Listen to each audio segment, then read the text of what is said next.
Good afternoon and good evening. I'm Lorraine Marchand. Thank you for joining us for this session of the Innovators Circle. And I'm very pleased to introduce tonight my colleague and friend, Nita Sanger. Nita is a C-suite executive, an operating partner, and an advisor. Her expertise is in driving growth, particularly around financial performance. And she does that for companies that are 9 million all the way up to 10 billion. She founded her consulting firm, Idea Innovate Consulting, 6 years ago, and she focuses on working with investor groups that are looking to turn companies around. So she is a turnaround genius. She, in addition to her financial qualifications and skills, is also a strategic thinker, out of the box types of ideas. And of course, she's an innovator. That's why we're going to be having a conversation tonight about innovation, because Nita is an innovator. And I also just want to pause and say that I recently met Nita through the auspices of an organization that we're both a member of. And that is the Columbia Business School Women's Circle, which is an amazing group. Every woman who graduates from Columbia Business School is automatically a member, and it has wonderful programming. It's a terrific networking organization. And I want to thank Emily O'Halloran, who is the head of the CBS Women's Circle, who was so kind as to introduce me to Nita, particularly when she knew that I was working on the book and that I was looking for impressive innovators to bring to you all to have interesting discussions. Tonight, what we're going to talk about is Nita's expertise in the area of AI, and in particular, AI's impact on professional services. And of late, Nita has developed a specialization in terms of assessing and counseling and advising law firms on how best to integrate, manage AI, use it as a strategic tool. So I think this is a really interesting area because, as you all know, there's an awful lot of hype, concern, fear about the impact of AI, the number of jobs it's going to displace, who's it going to replace, how do we use it in a way that it augments our work, takes the lower level work out, and allows humans to do what they do best, which is think, analyze, and drive insights. And so Nita is going to help us look under the covers of what's going on with AI in the legal field. And I think it's going to be a terrific discussion. So Nita, thank you. Welcome to the Innovator Circle. Thank you for having me, Lorraine. Really appreciate it. So let's just talk about AI. So, like you said, everybody, there's so much hype surrounding it. Everyone's been like, oh my God, AI is going to take away, we won't need lawyers. We won't need, they won't exist, etc., because technology is going to do everything. So first I want to say is lawyers are not going to go away because they bring legal insights which nobody else is able to provide. What AI is going to be able to do is to help make their lives easier and make them much more efficient. So when we talk about AI, historically, everybody heard of like natural language processing or robotic process automation.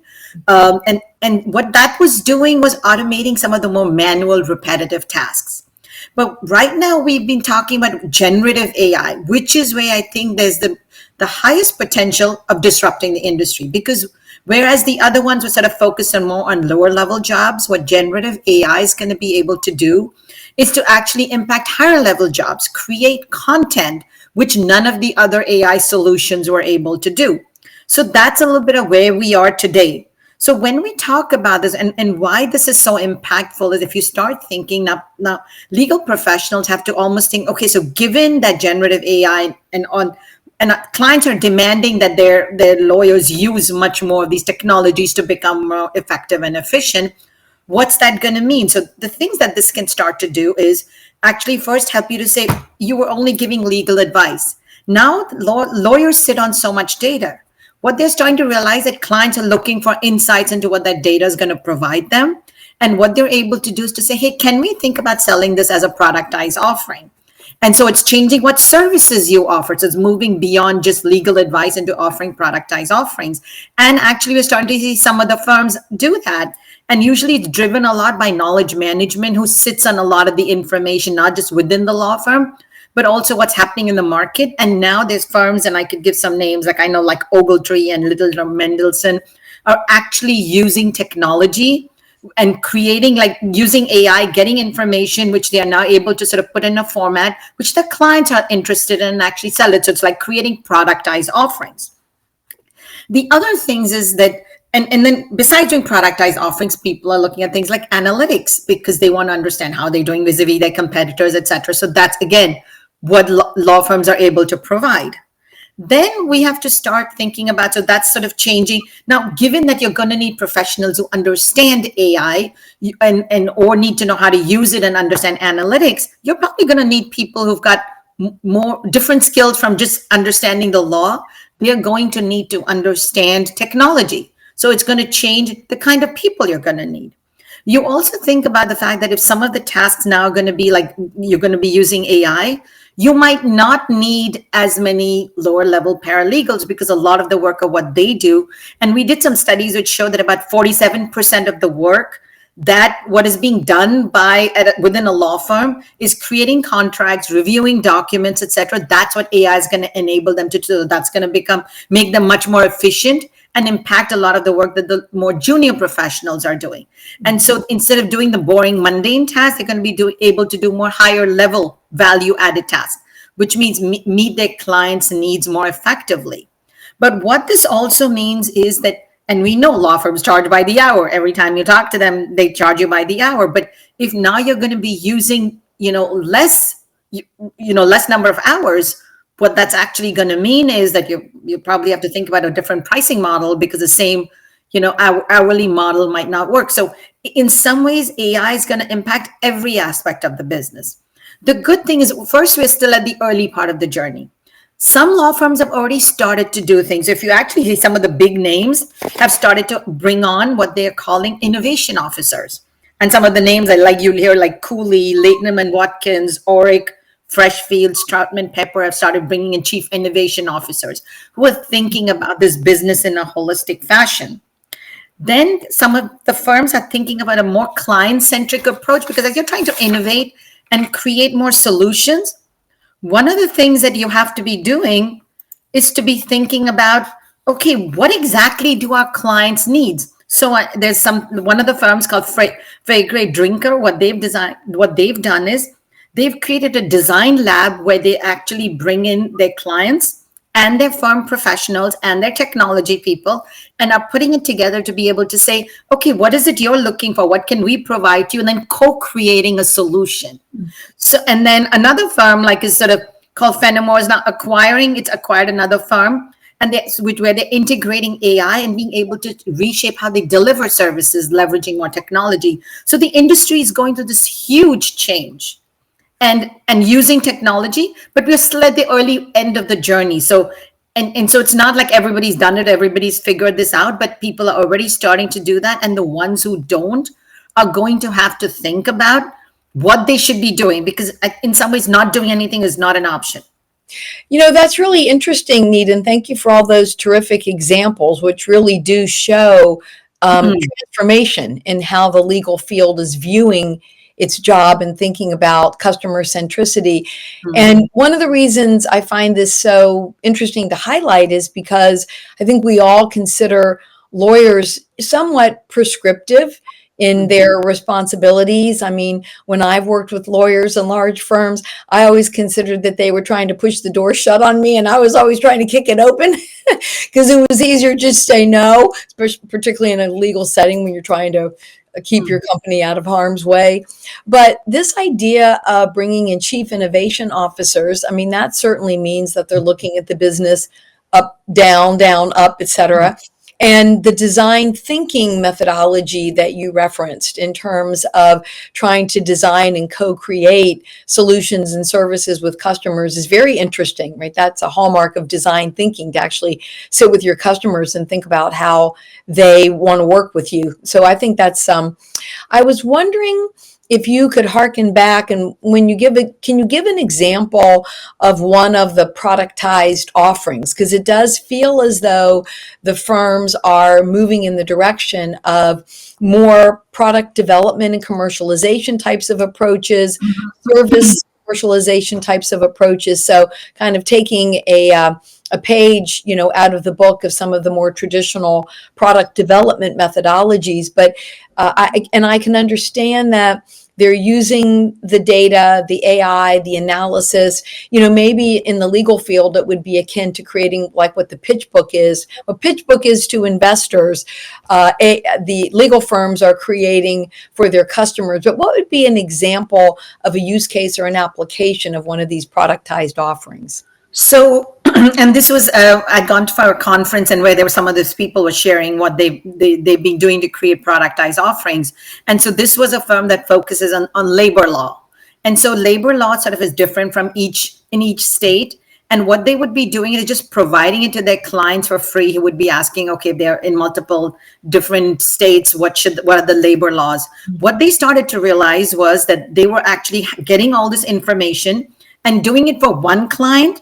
And they said, this is information that's going to be relevant for all our clients. So what they started to do is to say, hey, maybe we could make this into a productized offering, sell it to our clients, and be able to say, hey, you're going to need this information. Why don't we give this to you, and you can get it like, you pay for it a certain amount, and then we would give it to you on a recurring basis. And any changes that take place, so in the middle of the year, there's some changes, then what you're going to be able to do is you actually should be able to, we'll provide you an update on that. So for the client, they have the information. They don't have to worry. They're up to date on everything that's going on from a labor perspective, so they're not violating any laws. And for the firm, it then creates a recurring revenue.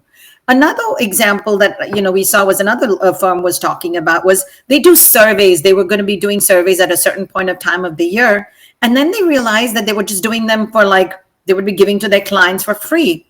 And then what they realized was, why don't we think about a way to first deliver this in a different way, which means create like an online sort of platform where our clients can access it as they need it, and instead of giving it for free, charge clients, because this is information that the clients need.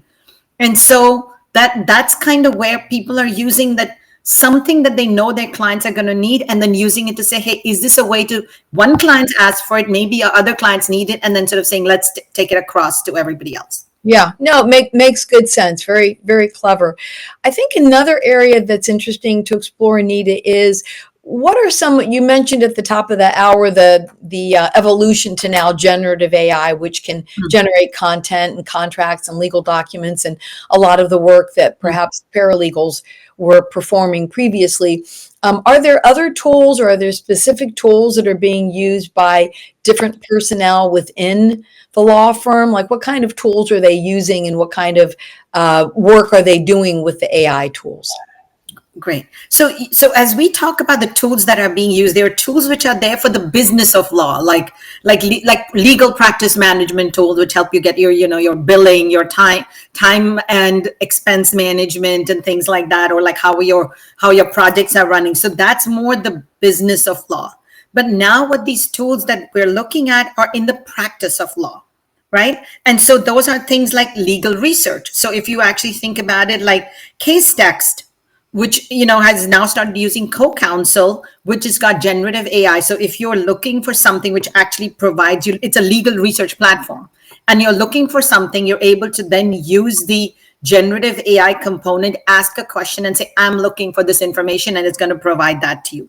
In contract generation, review and analysis, there's so many tools that have come out there. One is like OneLaw.ai, there's Diligent, there's LawGeek. And please note, I'm not giving you all the names, but there's so many tools that are there, which are now starting to be like, they can do contract reviews. They can actually generate contracts.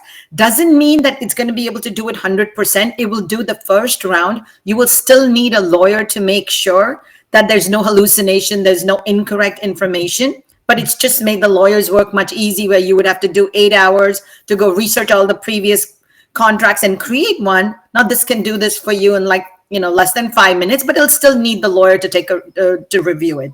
Okay. Then there's things like e-discovery, which has now become like Disco is one of the firms that's really big in the space. It's basically now sort of, using AI. Chatbots have come out where you can almost have like a virtual receptionist where you can ask questions. And so then there's, for risk mitigation, you have tools, or you have case management where you have firms like Lex Machina, Westlaw Edge, Case Text. And so what these tools are able to do is they'll say, okay, what were the different cases that were done in the past?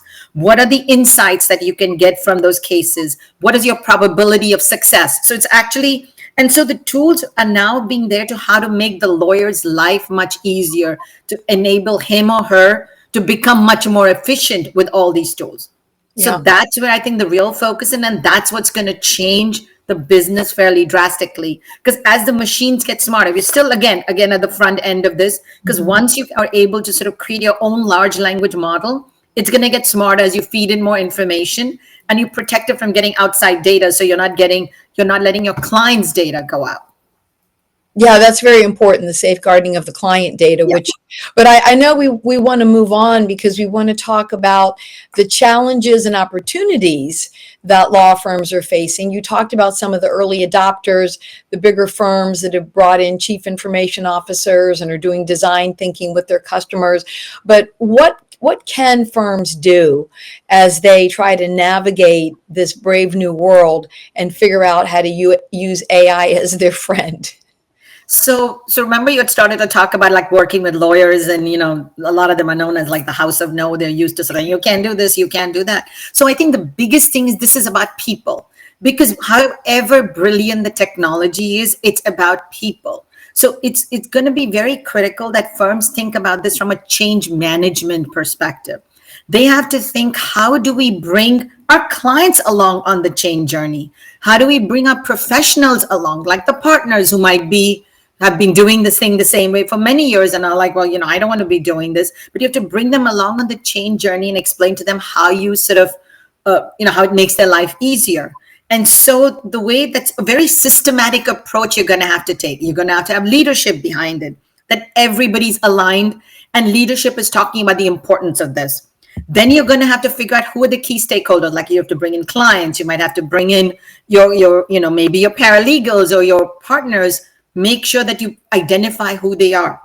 Then say, how would you bring them along? What you have to do is create champions, people who understand this or know how to use it. And then they're so enthusiastic about it and they're able to say, hey, I did this instead of taking 10 hours, I was able to do 5 hours. And I was able to do this in like 10 minutes. And then be able to actually provide that. So then they're called like change champions who understand this and then bring others along. The most important part is communication, because people get very nervous when they don't know what's going on. So leadership has to make sure they're constantly communicating. This is what we're doing. Why are we doing it? What does this mean for you? And then when needed, people might need training. So it's like a whole change management process.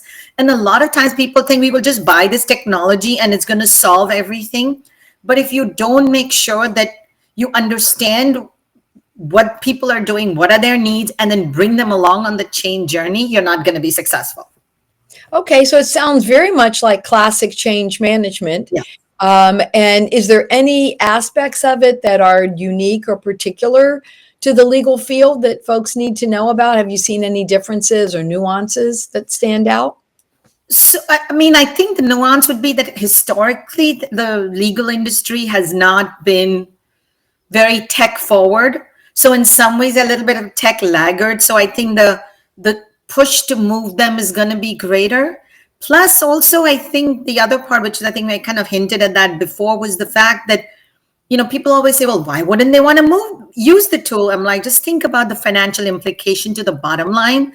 Because if you bill by the hour, instead of taking 10 hours, you take 10 minutes, then what are you going to do? So law firms are going to have to take a more holistic approach and say, hey, instead of doing, time and materials, can we think about more about doing it for each work that we do? So do more like and the alternate fee models, which I think firms are already starting to think about, but it's not been adopted that effectively. Otherwise, your revenues are going to go down if you just continue in the same model. So Yeah. I think that's what makes it a little harder. So the time material thing where you charge by the hour makes it a little more challenging in this industry than in others. I'm glad you brought that up. I know we're not formally going over to questions yet, but we do have a question in the chat. Thank you for your question, Elaine. Nice to know that you're joining us for this session. Always good to see you. And Mhm. Elaine's question is around what type of billing arrangements are these firms using? So maybe you can comment on pricing, billing arrangements, particularly around some of these productized offerings. What can you share with us around that? Because I think that's a real practical tip for Yep. those who are listening today.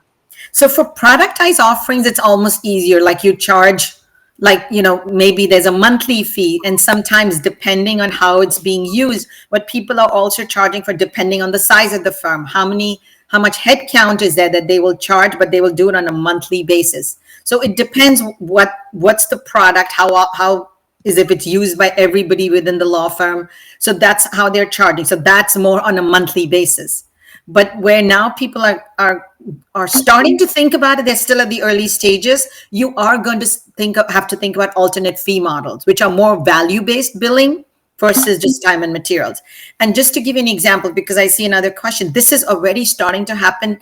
And because I come out of a consulting background, it's already starting to happen in consulting firms because they are also professional services, but they're just a few steps ahead. But they are already starting to see that. And the one thing that one should also realize is that you're gonna need PE funding that's what accounting has started to do, is to get PE funding to do all this digital transformation. And what I have to tell you is I'm actually starting to hear law firms are also starting to do that.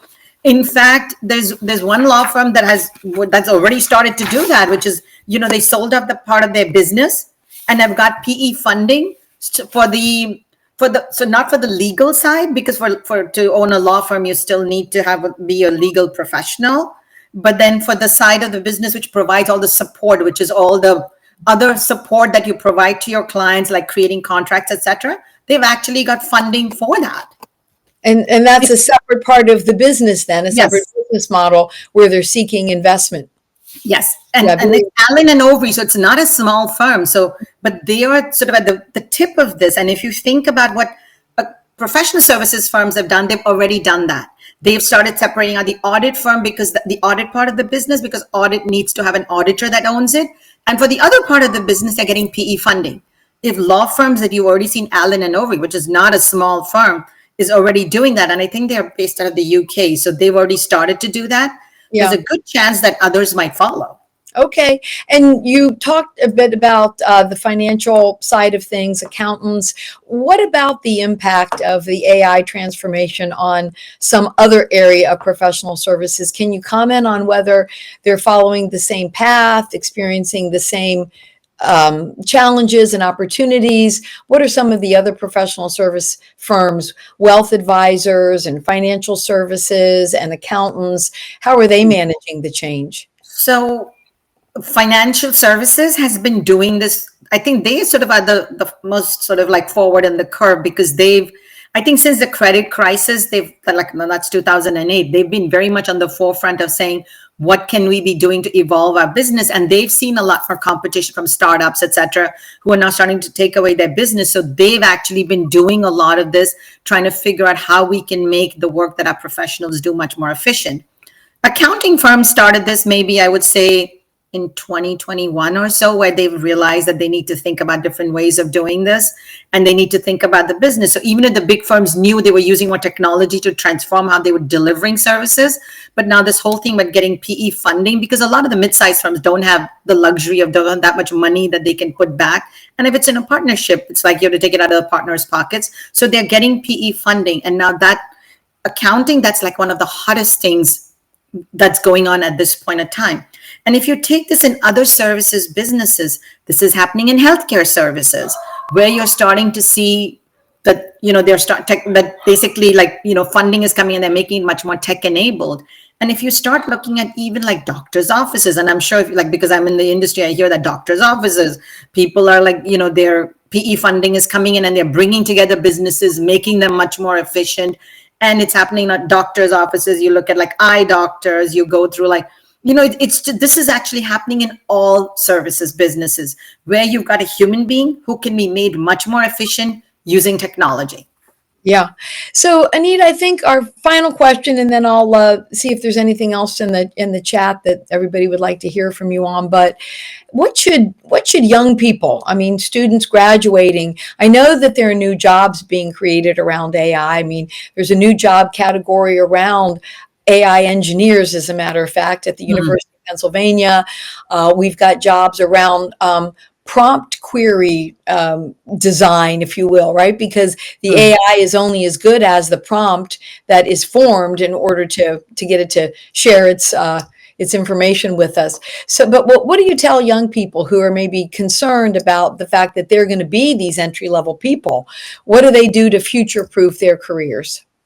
So the one thing to realize is that, at one point in time, it used to be that everybody needed to know coding, etc. I don't think that is the case. Unfortunately, some of our education systems, if you just go to law school, some of those, our education system hasn't quite caught up. But what legal professionals and young legal professionals need to be thinking about is it's less about knowing how to use the tool, because what the tools like generative AI are doing is almost democratizing how AI is being used. You don't need it to be a few people developing a code and then creating a solution and then sending it to everyone. That's the real benefit of something like this, because then you can start creating. So what people need to start doing is try it out yourself. Make sure you get educated on it. And always remember, people get very caught up in the AI. It's not the AI that's the answer. It's like, what's the problem I'm solving for? So what do my clients need? And then how can AI enable me to do that much more efficiently and effectively? Perfectly said. Perfectly said. I love that. We've got one more question that I want to take from my good friend Rose. Rose, I'm so glad that you are joining us for this session. So Rose asks, she comments first, some clients may use the same AI tools and want a second opinion from a legal specialist. So everybody might have the same tool, but they want a second opinion. Unless the use of a bespoke tool, what value add can a law firm provide for the same accessible tools?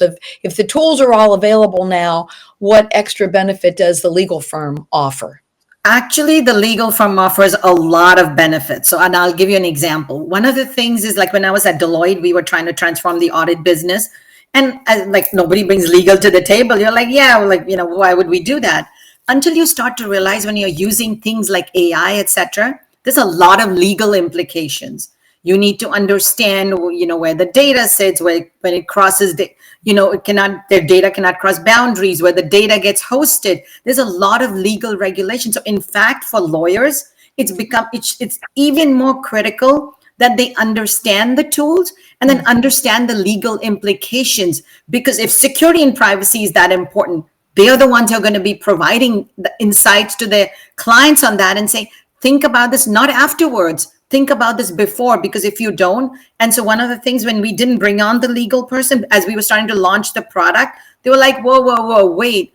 We had to go through legal risk and regulatory, and it took us 18 months to get past that. If you don't bring legal to the table right at the beginning, it's going to delay you, because using these technologies, there's so many legal implications. Interesting.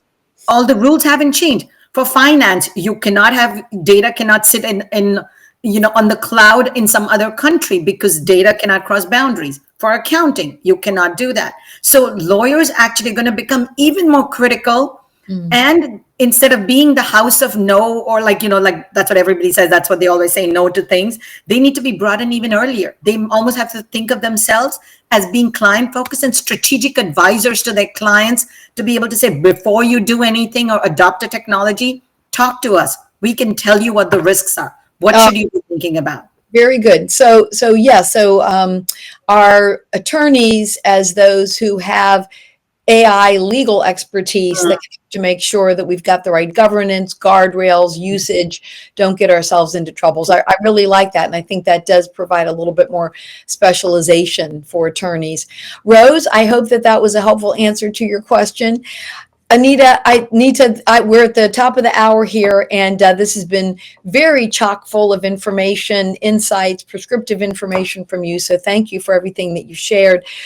Just two quick things. I just want to mention we really appreciate your coming to the Innovator Circle meetings. We have another one scheduled next Wednesday at 5:30, where we're going to be speaking with Maria Bolden about fixing broken sales organizations. And Maria hails from DuPont and Gartner, so join us. Of course, we really appreciate that Nita was here this evening, and I'd like to ask you if you could share how people can get in touch with you for Idea Innovate Consulting. I assume that they can go to your LinkedIn and send you a message, and that's the best way to connect with you. Yes, absolutely. So I'm happy to answer any questions you may have, or if you have any, and if you have any, you need any help, guidance, absolutely happy to do that. Okay, and I believe that about Nita. She is wonderfully helpful, shares her knowledge and expertise, which is why we love her and are so happy that she joined us tonight. So please get in touch with Nita, ask her your questions. She's got a fantastic expertise in this area. And if you'd like more information on the Innovator Circle, please get in touch with me. Would love to tell you more about it. And if it's something that you're interested in being part of, let's have a discussion about it. So good night, everybody. Thank you for joining. You'll find this logged on both Nita and my's LinkedIn for the next few days. So if you want to send it to a friend or a colleague, please do. Thank you very much. Thank you, Nita. Have a wonderful evening. Thank you. Take care.